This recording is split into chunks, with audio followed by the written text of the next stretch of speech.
Hello dear students, क्या हाल चाल है। उम्मीद करता हूं अच्छे होंगे, स्वस्थ होंगे और पढ़ाई कर रहे होंगे। चलिए तो दोस्तों, पिछली क्लास में हमने पहली क्लास हमारी हो चुकी है और पिछली क्लास में हमने एलसीएम और एचसीएफ निकालना सीखा और पहली संख्या और दूसरी संख्या निकालनी सीखी। तो आज हम चलते हैं दूसरे टॉपिक की तरफ, जो बोर्ड सबसे ज्यादा पूछता है, क्या कि अभाज्य गुणनखंड निकालना। हाँ, तो संख्याओं के अभाज्य गुणनखंड निकालना। तो अभाज्य का मतलब मैंने कल बताया था आपको मोटा मोटा सा, कि ऐसी संख्याएं जो सिर्फ अपने टेबल में आए वे अभाज्य संख्याएं कहलाती है। बात समझ में आई क्या? चलिए तो कुछ एग्जाम्पल की तरह एग्जाम्पल को लेके समझते हैं इसको। ठीक है, तो उदाहरण नंबर 1 ले लेते हैं हम।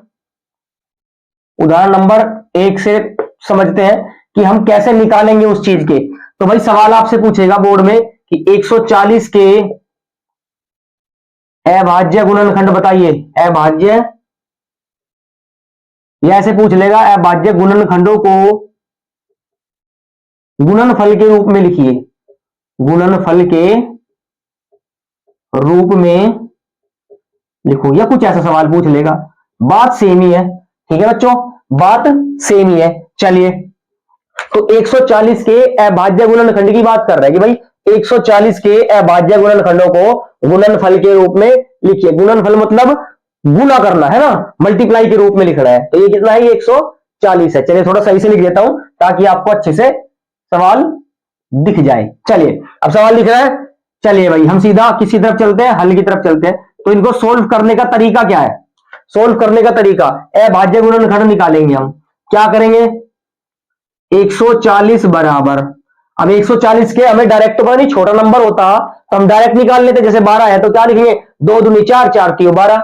लेकिन 140 है, थोड़ा बड़ा नंबर है, तो हम लोग क्या करेंगे? हम लोग इसको गुणनखंड विधि से क्या करेंगे? अभाज्य गुणनखंड विधि से इसको सोल्व करेंगे। तो किससे जाएगा? ये 2 से जाएगा। कितने पे? 70 पे। भाई ये चीज तो आपने लास्ट क्लास में पढ़ी होगी, 6, 7, 8 में बहुत सिखाते हैं, भर भर के सिखाते हैं। चलिए तो अब किससे कटेगा? ये फिर 2 से कटेगा। 2 से क्यों कटेगा? लास्ट में 0 है। कितने पे? 35 पे। क्या अभी 2 से कटेगा? नहीं जी। 3 से कटेगा? नहीं जी। तो सीधे किससे कटेगा? 5 से। कितने पे कटेगा? 5 सते 35 और 7 एकम 7। क्या ये बात समझ में आ गई? यहां तक चीज समझ में आई? चलिए आगे चलते हैं। बहुत ध्यान से समझना। एक सवाल अगर आपने सही से समझ लिया तो पूरे सारे सवाल कैसे भी है भाज्य गुणनखंड आपसे बोले तो आप आराम से निकाल लोगे। ठीक है भाई। चलिए तो हम लिख देंगे इसको। अब गुणनफल के रूप में लिख रहा है तो लिख दो भाई, क्या 2 मल्टीप्लाई 2 मल्टीप्लाई 5 मल्टीप्लाई 7। क्या ये बात समझ में आ गई? अच्छा, एक स्टेप और ले सकते हो। क्या कि भाई जो नंबर सेम होगा, जो नंबर क्या होगा? सेम होगा, उसकी पावर हम जोड़ देंगे। क्यों? क्योंकि मल्टीप्लाई में पावर क्या हो जाती है? जुड़ जाती है। मल्टीप्लाई में पावर क्या हो जाती है? ऐड हो जाती है। तो 2 की पावर 1 और 2 की पावर 1, तो 2 की पावर कितनी हो जाएगी? 2 मल्टीप्लाई, क्या 5 और भी है? नहीं है, तो 5 का 5 मल्टीप्लाई 7 है, तो 7 का 7। तो ये हो गया आपका आंसर। बात समझ में आ गई क्या? बस इतना सा ही काम करना होता है इसमें, इतना सा ही काम करना होता है। और 1-2 नंबर में आपका ये पूछ लेता है, कभी कभी एमसीक्यू में पूछ लेगा, कभी कभी अति लघु में पूछ लेगा। ठीक है, 1 नंबर का। बात समझ में आ गई?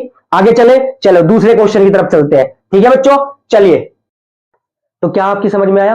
एक सवाल और करते हैं हम, और इससे आपको बिल्कुल क्लियर हो जाएगा। आप बहुत ध्यान से समझना। ठीक है, एक सवाल और आपके लिए प्रैक्टिस करते हैं। चलो तो 156 का अभाज्य गुणनखंड क्या होगा? तो बात वही है, अभाज्य गुणनखंड क्या होगा। तो हम क्या करेंगे? सीधा सीधा क्या लिखेंगे? हम हल लिखेंगे, क्योंकि मैथ्स में हल होता है और आंसर नहीं होता है। ठीक है ना, तो आंसर मत लिखना, हमेशा हल लिखना। चलिए तो हम क्या करेंगे? 156 बराबर, वही तरीका सेम टू सेम। भाई 156 क्या है? बड़ा नंबर है, तो इसलिए हम क्या करेंगे? इसके गुणनखंड करने शुरू कर देंगे। कौन से गुणनखंड? अभाज्य गुणनखंड। यही तो कह रहा है, तो कर देते हैं भाई। लास्ट में 6 है, जब लास्ट में 6 है तो इसका मतलब वो 2 से कटेगा। ठीक है भाई, तो 2 से कितने पे? 2 7 जा 14, 1 बचेगा 16, 2 8 जा 16। क्या ये बात समझ में आई? चलिए फिर 2 से काटते हैं। क्यों? क्योंकि 8 है लास्ट में, 2 से जाता है, तो 78 भी 2 से जाएगा ही जाएगा। कितने पे जाएगा? 2 3 जा 6 और 2 9 जा 18, 39 पे जाएगा। ठीक है, क्या अब ये 2 से जाएगा? क्या 2 के टेबल में 9 आता है? नहीं आता, तो 39 भी नहीं आएगा। बात समझ में आई? अब किससे करें भाई? 3 से कर देते हैं, ट्राई कर लेते हैं, क्या पता कट जाए। 3 एकम 3 और 3 तिया 9, बिल्कुल सही कट गया। अब किससे कटेगा? किससे कटेगा? 13 से। हाँ बिल्कुल सही, 13 से ही कटेगा। कितने पे कटेगा? ये 1 पे कटेगा। क्या ये बात समझ में आई? भाई 1 पे आते ही रुक जाना है। ठीक है, आगे काट ही नहीं सकते। तो क्या हो गया? यही तो समअभाज्य गुणनखंड है, तो इसको गुणनफल के रूप में लिख दो। 2 गुना 2 गुना 3 गुना 13।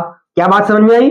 अब एक स्टेप और कर सकते हैं क्या कि भाई 2 पे पावर यहाँ पे सेम है, तो एक और एक कितनी हो जाएगी 2 पे पावर 2 मल्टीप्लाई, क्या 3 पे पावर हो जाएगी? नहीं जी, एक ही तो है, और 13 का 13, और ये हो गया आपका आंसर। बात समझ में आ गई क्या आपको बच्चों? क्या आपको बात समझ में आ गई? तो ये क्या था? ये अभाज्य गुणनखंड निकालना था। तो किसी भी संख्या का अभाज्य गुणनखंड हम निकाल सकते हैं इस तरीके से। आई होप कि आपको समझ में आया होगा। पक्का समझ में आया? आगे कॉन्सेप्ट पे चले, चलिए आगे कॉन्सेप्ट पे चलते हैं। तो बच्चों आपको सवाल समझ में आया अभाज्य गुणनखंड का? तो अब इसी तरीके का एक अलग सवाल हम अलग टाइप लेके चलते हैं, और ये भी बोर्ड में आ सकता है। ठीक है, तो बोर्ड के लिए जो जो सारे इंपॉर्टेंट क्वेश्चन है वो हम इसमें कवर करेंगे, इस सीरीज में हम कवर कर लेंगे बड़े अच्छे से और बड़ी आसानी से। ठीक है, तो क्वेश्चन का सवाल समझते हैं, और क्वेश्चन का हम टाइप समझते हैं। क्या कह रहा है सवाल? कहता है भाई a बराबर 2 की पावर 3 मल्टीप्लाई 5 मल्टीप्लाई 3 तथा b बराबर 2 की पावर 4 मल्टीप्लाई 5 मल्टीप्लाई 7 हो तो a और b का HCF ज्ञात करना है। क्या ज्ञात करना है हमें? HCF ज्ञात करना है। ठीक है, तो आपने लास्ट क्लास में शायद पढ़ा हो, लेकिन हम इसमें भी अच्छी तरीके से आप लोगों को क्या करेंगे बता देंगे, ताकि आप कभी ना भूलो। चलिए, तो हम सीधा सीधा क्या करते हैं, इसका हल शुरू कर देते हैं। ठीक है, हल शुरू करते हैं। बहुत ध्यान से समझना, चीजें आपको समझ में पक्का आएगी। ठीक है, चलिए, तो हमें करना क्या है? पहला स्टेप कि a बराबर जो हमें दे रखा है उसको लिख लेते हैं। तो 2 की पावर 3 है, तो 2 की पावर 3 को लिख देंगे 2 गुना 2 गुना 2। 2 की पावर 3 का मतलब है कि जो ये नंबर लिखा है जितनी भी पावर है उतनी बार उस नंबर की मल्टीप्लाई कर दो, उतनी बार उसके नंबर की क्या कर दो? मल्टीप्लाई कर दो। बात समझ में आई क्या? चलिए, अब फिर क्या है? मल्टीप्लाई। 5 की पावर कुछ है? नहीं है, तो 5 सेम टू सेम। 3 की पावर कुछ है? नहीं है, तो 3 भी सेम टू सेम। क्या यहां तक समझ में आई बात? चलिए आगे चलते हैं। b क्या है? तो b बराबर हमारा है 2 की पावर 4। इसका मतलब मैं क्या करूं? सर जी 2 को 4 बार लिख दो। बिल्कुल ठीक, बिल्कुल सही जवाब है भाई, कि 2 को हम लिख देंगे 4 बार। 1 2 3 4 मल्टीप्लाई में नहीं, क्यों? क्योंकि मल्टीप्लाई का साइन है। चलिए मल्टीप्लाई। 5 पे पावर है क्या? नहीं है, तो क्या करूं? Same to same. 7 पे पावर है क्या? नहीं है, तो क्या लिख दूं? Same to same. क्या यहां तक बात समझ में आ गई? हमने इसको क्या कर लिया? खोल खोल के लिख लिया, इसको भी खोल खोल के लिख लिया। क्या किया भैया? प्राइम फैक्टर है, देखो अभाज्य गुणनखंडी तो है ये भी। हाँ जी बिल्कुल। तो हमें क्या निकालना है? HCF निकालना है। तो हम लिखेंगे HCF A, B, साथ साथ लिख लेंगे हम, है ना, क्योंकि सवाल में भी ऐसे ही दे रखा है। तो HCF ऑफ AB का HCF। अब HCF आपको पता ही होगा कि भाई जो दोनों में कॉमन होता है उसे हम क्या कहते हैं? HCF कहते हैं, जो दोनों में कॉमन होता है। तो देख लेते हैं भाई दोनों में क्या क्या कॉमन है। 2 है, क्या नीचे भी 2 है? हाँ जी 2 है, तो मिला लो। बात समझ में आई क्या? तो इसमें से कोई एक बाहर आ जाएगा। क्या यहां तक बात समझ में आई? चलिए, ऊपर 2 है, क्या नीचे भी 2 है? क्या हाँ जी है, तो इसे भी मिलाओ, इसे भी बाहर ले लो। यहां तक बात समझ में आई? चले, 2 है, नीचे भी 2 है, इसे भी मिला लो, ये भी बाहर आ जाएगा। मल्टीप्लाई। ऊपर 5 है, नीचे भी 5 है क्या कहीं? हाँ जी ये रहा 5, तो इन दोनों को भी मिला लो, ये 5 भी बाहर आ जाएगा। मल्टीप्लाई। ऊपर 3 है, नीचे 3 है क्या? नहीं है, तो छोड़ दो, 3 खत्म। अब नीचे 2 है, क्या ऊपर 2 कोई बचा है क्या? नहीं बचा है, तो 2 खत्म। नीचे 7 है, ऊपर कोई 7 बचा है क्या? नहीं बचा ना, तो इसका मतलब 7 भी नहीं लेंगे हम। तो बस इतना ही हमारा क्या हो जाएगा? HCF हो जाएगा। और HCF बराबर हमारा आ जाएगा, क्या आ जाएगा हमारा HCF भाई? कि HCF बराबर आ जाएगा मल्टीप्लाई 2 दूनी 4, 4 दूनी 8, और 8 पंजे 40। बिल्कुल ठीक। तो HCF बराबर कितना हो गया हमारा? 40 हो गया। बात समझ में आई क्या बच्चों? क्या बात समझ में आई? अगर बात समझ में आई तो अगले सवाल पे चलें। बिल्कुल सही, लेकिन उससे पहले एक बार या तो आप नोट कर लीजिए पॉज करके, या फिर आप ऐसे से ले लीजिए। ठीक है, तो मैं 2 मिनट के लिए साइड हो जाता हूं। ठीक है, ले लिया। चलिए अब आगे सवाल पे चलते हैं। ठीक है बच्चों, चलो। तो बच्चों देखा आपने, क्या सवाल समझ में आया था? अब आते हैं नेक्स्ट टाइप क्वेश्चन की तरफ। तो क्वेश्चन थोड़ा नया है लेकिन अच्छा है। ठीक है, क्या पता बोर्ड पूछ ले। ठीक है, तो सवाल समझते क्या है कि भाई यदि 65 और 117 के HCF को क्या लिखा जाता है? 65m माइनस 117 के रूप में व्यक्त किया जाए, मतलब लिखा जाए, तो भैया हमसे क्या पूछ रहा है कि m का मान ज्ञात कीजिए। बात समझ में आई? कि भाई HCF दे रखा है, हमें HCF दे रखा है क्या?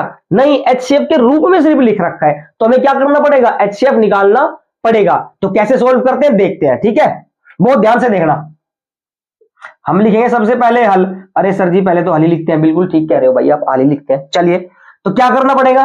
हमें लिखना पड़ेगा सबसे पहले 65 व 117 का HCF लेने पर, HCF निकालने पर HCF निकालते हैं जी। तो निकालने का तरीका क्या होता है? कौन सा? हाँ, अभाज्य गुणनखंड विधि होती है जी। तो निकाल लेते हैं भाई 65 और 117। तो 65 को मैं क्या लिख दूं? 5 गुना 13, भाई 13 पंजे 65। अब 5 पहले क्यों लिखा है? इसलिए लिखा है कि भाई एक प्रमेय होती है अंक गणित की आधारभूत प्रमेय, यही कहती है कि आप जैसे भी लिख कर लो, लेकिन जब आप लिखो तो फिर आप क्रम वाइज लिखो। कौन से क्रम में? आरोही क्रम में लिखो, छोटा नंबर फिर बड़ा फिर उससे बड़ा। बात समझ में आई? तो ये इसलिए मैंने लिख दिया। मैं 13 पंजे 65 भी लिख सकता हूं, 13 पंजे 65 भी तो होता है, लेकिन 13 बड़ा नंबर हो जाएगा, तो फिर वो प्रमेय थोड़ी झूठी सी हो जाएगी, है ना। तो उसको सच करने के लिए हमने क्या किया ये चीज लिख दी। बात समझ में आई क्या? ठीक है, अब इसको कैसे लिखें कि सर जी 3 तिया 9, 3 तिया 9 और 13 निम्मा 117 गुणा 13। बात समझ में आई? ये क्या हो गए हमारे? ये अभाज्य गुणनखंड हो गए। देखो 5 भी अभाज्य संख्या है और 13 भी अभाज्य संख्या है, ठीक है, और 3 भी अभाज्य संख्या है। चलिए, अब HCF निकालना है, तो हमारा HCF बराबर कितना हो जाएगा भाई? 5 है, क्या नीचे 5 है? नहीं है, तो इसको नहीं ले सकते। ऊपर 13 है, क्या नीचे भी 13 है? हाँ जी, ये रहा, तो इसको ले लो बस, और तो कुछ नहीं मैच कर रहा। तो जो मैच नहीं करता उसे छोड़ देते, जो मैच करता है वही क्या होता है? हमारा HCF होता है। क्या बात यहां तक समझ में आई?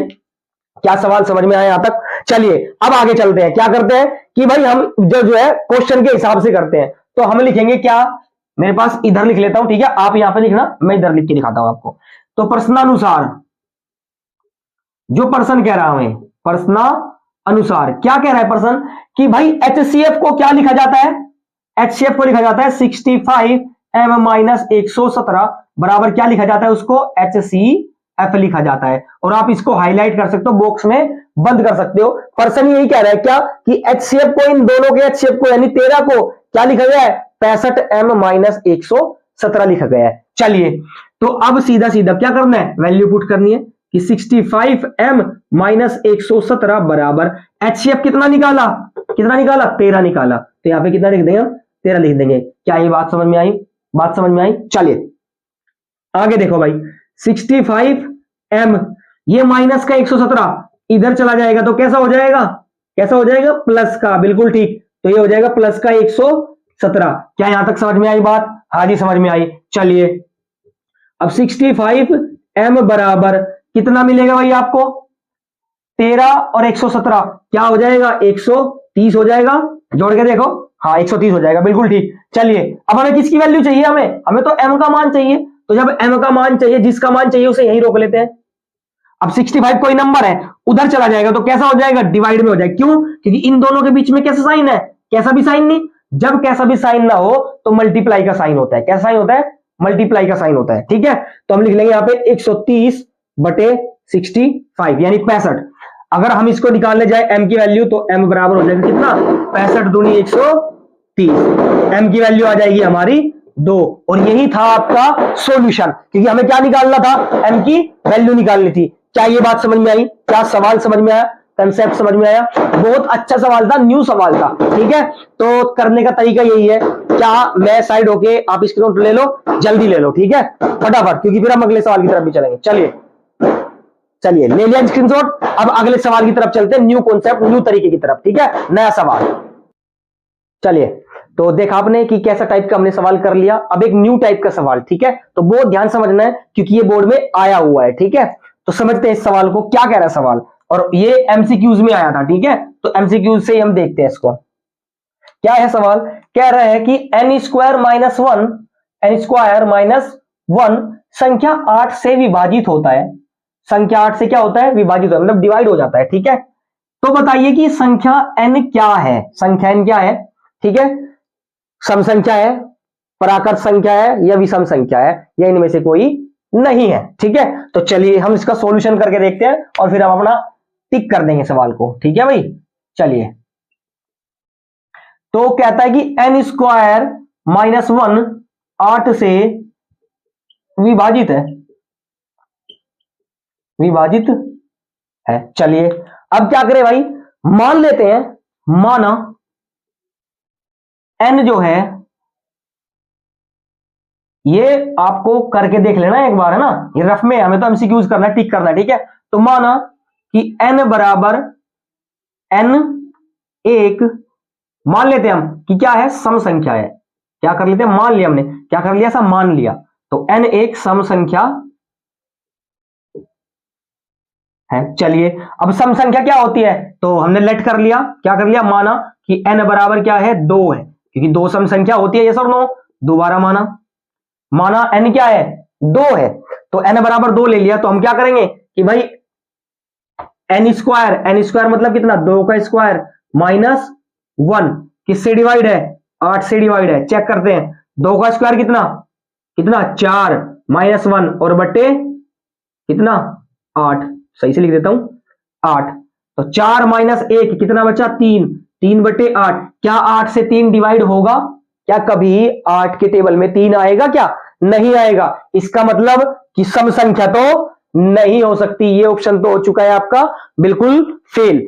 अब करते हैं दूसरे को ऑप्शन की तरफ, क्या ये संख्या प्राकृत हो सकती है, चेक करो, देखो क्या ये प्राकृत हो सकती है, यस और नो, हो सकती है। अरे नहीं कैसे हो सकती है, देखो ना कि 2 सम संख्या के साथ साथ एक प्राकृत संख्या भी तो होती है। जब 2 प्राकृत संख्या होती है तो वो सम संख्या भी होती है, तो इसलिए वो प्राकृत संख्या भी नहीं हो सकती है। तो बचा क्या, ये तो इनमें से कोई नहीं, ये तो विषम संख्या। अब हम विषम संख्या लेके देखते हैं। चलिए, तो हमने माना n बराबर, विषम संख्या क्या ले लो सर, 3 होती है, 3 ले लेते हैं, n बराबर 3 रखने पर, रख देते हैं भाई n बराबर 3। तो हमारा क्या था, n स्क्वायर माइनस 1 और अपोन में 8 डिवाइड करेगा, तो ऐसे ही लिखेंगे। अब n स्क्वायर मतलब कितना, 3 का स्क्वायर और माइनस 1 अपोन में 8। क्या बात समझ में आई, हाँ जी आई। तो 3 का स्क्वायर कितना, 9, तो 9 माइनस 1 और अपोन में 8, तो 9 माइनस 1 कितना, 8 और बट्टे में 8। क्या 8 से डिवाइड करेगा, हाँ बिल्कुल करेगा। कितने पे करेगा सर जी, 1 पे कर जाएगा। तो इसका मतलब 8 से विभाजित हो रही है, यानी कि अगर n हम विषम संख्या ले ले कोई भी, तो वो संख्या किससे डिवाइड हो जाएगी, 8 से विभाजित हो जाएगी, डिवाइड हो जाएगी। तो हमारा ऑप्शन क्या रहेगा यहाँ पे, ऑप्शन नंबर बी, कि n एक क्या है, n एक विषम संख्या है। क्या बात समझ में आई सर जी, थोड़ा और डिटेल में बताओ। चलो एक बार और लेके देखते हैं हम विषम संख्या। तो हमने ले लिया n बराबर 5 लेने पर, ठीक है भाई, n बराबर क्या लेने पर, 5 लेने पर, क्योंकि 5 क्या है, विषम संख्या में आती है। चलिए तो हम करेंगे 5 का स्क्वायर माइनस 1 बटे 8। क्या देखते हैं, ये भी 8 से डिवाइड है क्या। अब 5 का स्क्वायर कितना, 25, 25 माइनस 1 और बट्टे 8। अब 25 माइनस 1 क्या होता है, 24, 24 बट्टे 8। क्या 8 के टेबल में 24 आता है, हाँ जी आता है। कितने पे, 3 पे डिवाइड कर जाएगा। तो इसका मतलब क्या हुआ, इसका मतलब ये हुआ कि n एक विषम संख्या है जो 8 से विभाजित होगी ही होगी। क्या ये बात समझ में आई, क्या सवाल समझ में आया। अगर सवाल समझ में आया हो तो भैया इसका स्क्रीनशॉट ले लो और इसे या नोट कर लो, ठीक है, पॉज करके। तो मैं थोड़ा साइड हो जाता हूं। चलिए कर लिया। चलिए अब एक सवाल और करेंगे और उसके बाद वीडियो का एंड करेंगे, ठीक है बच्चों। एक प्यारा सा सवाल करेंगे जो बोर्ड के लिए बहुत खास होगा, ठीक है। चलिए, तो देखा आपने कि कैसे हमने उस सवाल को सोल्व कर लिया बड़े आसान तरीके से। अब एक और ऐसा सवाल जो बोर्ड में लगातार पूछा जाता है, बहुत ज्यादा इंपॉर्टेंट होता है, बहुत खास होता है, ठीक है। तो सवाल समझते हैं पहले, क्योंकि सवाल समझ में आएगा तो सॉल्यूशन समझ में आएगा। चलिए, कह रहा है दिखाइए कि 4 की पावर n, 4 की पावर n, n यहां पे कुछ भी हो सकता है, प्राकृत संख्या हो सकती है, ठीक है। तो 4 की पावर n के रूप की कोई संख्या, यानी कि इसके जैसी ही कोई संख्या, 4 की पावर n, 5 की पावर n, 6 की पावर n, 10 की पावर n, है ना। तो इसके रूप की कोई संख्या क्या कभी शून्य पर समाप्त हो सकती है या नहीं हो सकती, तो ये हमें दिखाना है, ठीक है।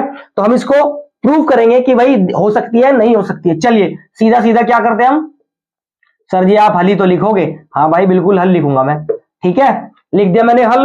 अब करना क्या है, करने का तरीका समझो। कभी भी किसी की भी पावर n हो, बहुत ध्यान सुनना, कभी भी किसी की भी पावर n हो, किसी भी नंबर की, वो तभी शून्य पर समाप्त हो सकती है जब उसके गुणनखंड में 2 और 5, कितना, 2 और 5 दोनों अनिवार्य रूप से हो, दोनों आने चाहिए। बात समझ में आई क्या?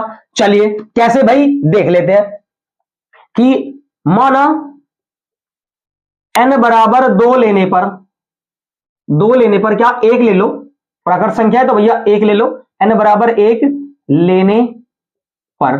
चलिए अब n बराबर 1 लेने 4 की पावर कितनी हो जाएगी? 1 हो जाएगी। क्या 4 की पावर n जो है, यानी कि क्या लिखेंगे, 4 के फैक्टर क्या हो जाएंगे?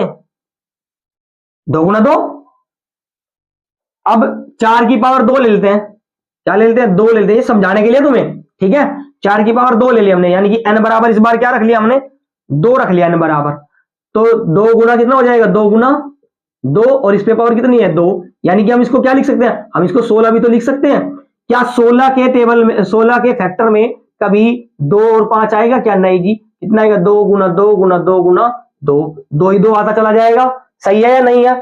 तो इसका मतलब क्या हुआ? इसका मतलब ये हुआ कि 2 तो आ रहा है, लेकिन क्या 5 आ रहा है? क्या नहीं आ रहा है। तो इसका मतलब कोई भी ऐसी संख्या 0 पर समाप्त नहीं हो सकती। बात समझ में आई? पर अगर आपने इतना कर दिया तो आपने कुछ नहीं किया बोर्ड में। बोर्ड क्या चाहता है? बोर्ड क्या चाहता है? बोर्ड ये चाहता है, तो इसको हम थोड़ा सा इरेज करते हैं, और उसके बाद ये तो आप समझाने के लिए था। बात समझ में आई क्या? ये बोर्ड में नहीं लिखना, ये तो हमें रफ में करके देखना है, ठीक है। तो क्या करेंगे हम सीधा सवाल का हल करेंगे। सीधा सीधा क्या करेंगे?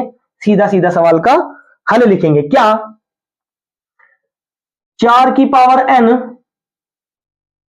0 पर कभी भी समाप्त नहीं हो सकती, समाप्त नहीं हो सकती। अगर आपने इतना लिख दिया तो बोर्ड वाला आपको नंबर देगा आधे। बात समझ में आई क्या? अब आपको पूरा नंबर चाहिए तो आपको पूरा लिखना पड़ेगा। क्या लिखना पड़ेगा? ये बात समझ में आएगी। 4 की पावर 0 पर कभी भी समाप्त नहीं हो सकती। क्यों नहीं हो सकती? क्योंकि रीजन देंगे फिर हम उसको। क्यों? क्योंकि भैया आप जो दिखाना चाहोगे एग्जामिनर वो ही देखेगा और उसके हिसाब से आपके नंबर देगा, ठीक है। तो क्योंकि 4 के गुणनखंड में, 4 के गुणनखंड में 2 तथा 2 गुणनखंड उभयनिष्ठ गुणनखंड है। 2 उभयनिष्ठ गुणनखंड है, परंतु 5 नहीं है, 5 नहीं है। इसीलिए ये इसीलिए का साइन है। क्या होता है इसलिए का साइन? एक बिंदु ऊपर और 2 नीचे। इसीलिए 4 की पावर n के रूप की कोई भी संख्या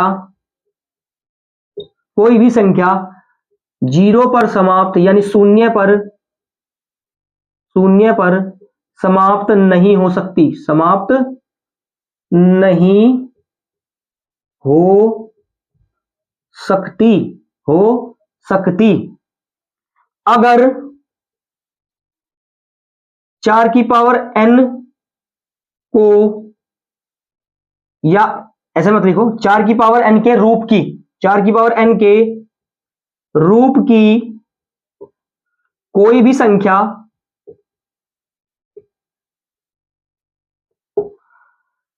तभी 0 पर समाप्त होगी, तभी 0 पर